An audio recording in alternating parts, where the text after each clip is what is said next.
There was a family living in the village of Las Villas General Santos City. The mother, the father, and their two sons. Colin is the youngest and Dave is the older brother. Their family is one of the richest family in the village.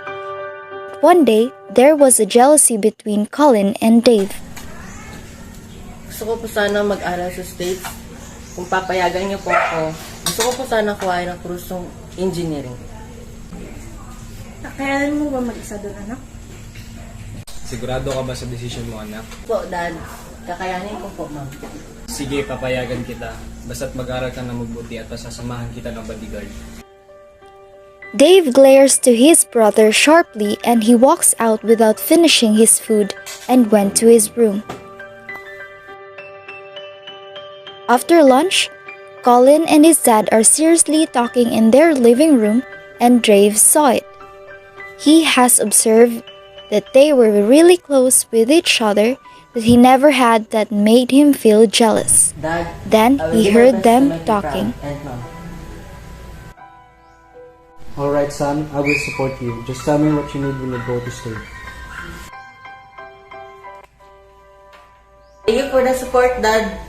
You're the best. Dave gets a drink and drank it on his room. Back then, when he was still the child, his father doesn't give him the attention that he needs. Even a little support was not given to him. His mother was the one who he thinks that gives him much attention. Her mother knocked his door and he let her inside. As her mother went inside, she asked her son why he is drinking.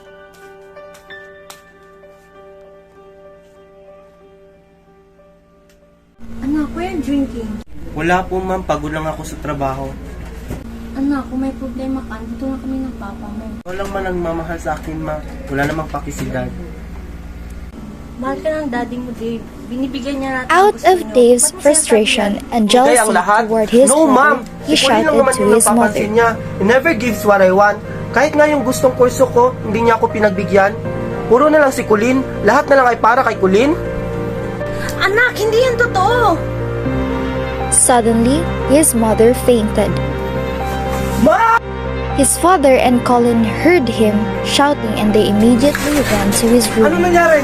Han! His father got his phone in his pocket and called their private Brother, doctor what did you Garcia. do? Dave can't state any words out of his mouth and he cannot move his body. Colin, happy with your mom. Let's bring her to the room. Yes, Dad.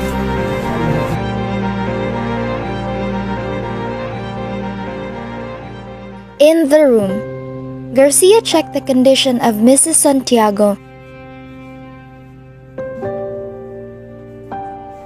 and Mr. Santiago entered the room and asked for the result of his wife's condition. Ibang sumasakit ang ulo niya.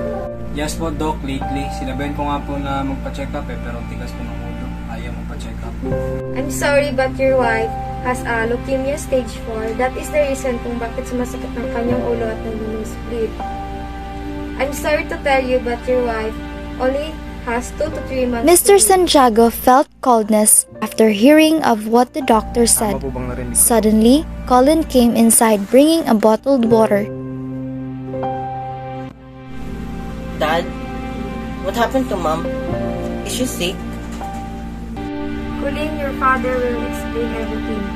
Mr. Santiago, kakausapin kita mamaya tungkol sa treatment ng kailangan i-undergo ng asawa niya. I'll go alone. Mr. Santiago told to Colin about the situation of her mother.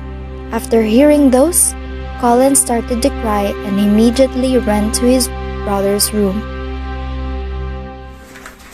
Bro, Mom is sick. What? Mom is sick? What kind of sick? Kuya, Mama's leukemia is stage 4. No! Dave pushes his brother, which causes for Colin to fall on the ground, and his father saw what just happened. And he was so angry Anong and klase he kang anak? pushes Dave. Alam mo na nga may sakit ang nanay mo, ganyan ka pa? What kind of son are you? Umalis ka dito! Dave was sent out to their home and was never found. Nobody knows where he goes. Time comes where Colin's mom can no longer fight and they no longer hear the breath of Mrs. Santiago, leaving a message. Magpati na kayo ni Dave. Hindi ko na kaya. Magpapahinga na ako.